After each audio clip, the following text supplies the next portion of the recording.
I am here to suggest that corruption is not only practiced by politicians and businessmen, but it is also the culture of an ordinary Ghanaian. And so, it is time to take a radical approach towards the transformation of the Ghanaian person in order to deal with the problem.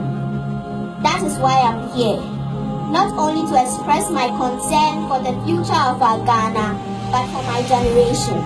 In fact, on behalf of all the children whom our elders claim to be the future leaders of this country, and also to make a few suggestions. It is important that all citizens understand that we cannot take this country to the next level until we make that deliberate decision to destroy all these corrupt and anti-progressive practices in our various fields of work. I am as well taking this opportunity to call on to you, the politicians in this country, to run an introspection about your lives. In fact, how many of you can honestly be transparent and tell us the source of your wealth? If you are watching me, if you are a politician and you are watching me, how many of you can honestly be transparent and tell me the source of your wealth? To the business tycoon, can you also tell us how you truly came up with that contract amount and how you got your contract? I will be ready to interrogate and argue with anyone on this matter. Trust me. The truth of this matter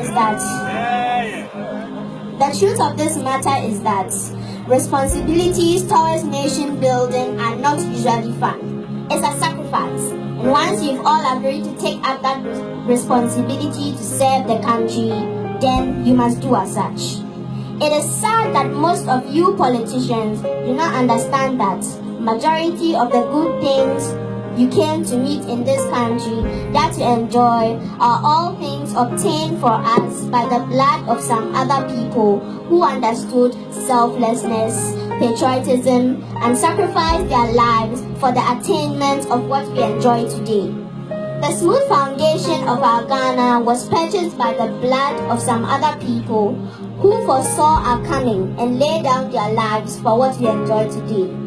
But most of you do not understand that you have to make the same sacrifice for posterity. But my question is, where do these bad leaders come from? They don't come from Australia or Rwanda or Pluto nor Mars. They don't come from the Netherlands. They are all Ghanaians. They are sons and daughters of this soil. They were all once citizens like most of you standing here, and they rise up into the government to frustrate the rest of the citizens. Society obviously saw glimpses of manifestation in these practices, but wouldn't do anything about it. Now, they've grown and become chiefs, bank workers, street vendors, farmers, teachers, doctors, businessmen and women, media practitioners, politicians, etc.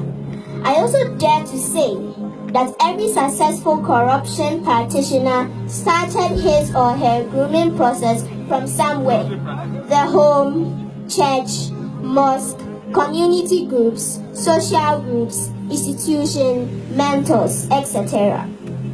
So if we claim the government is corrupt, it is proof of how corrupt the citizens are. In fact, the leadership of the nation is a reflection of the people. What that means is that if you want to know how corrupt leadership is, just take a look at what the citizens are doing. That means take a look at yourself also. You are probably contributing to the destruction of Ghana. It is time to forfeit from every selfish interest and put Ghana solely at first. Now, are we without hope as a nation? 1,000 times no. We have hope, but we can't stand in the midst of ants and clear up the ones that have climbed us already.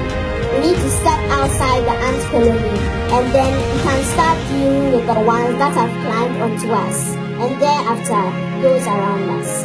How then do we deal with corruption in this country?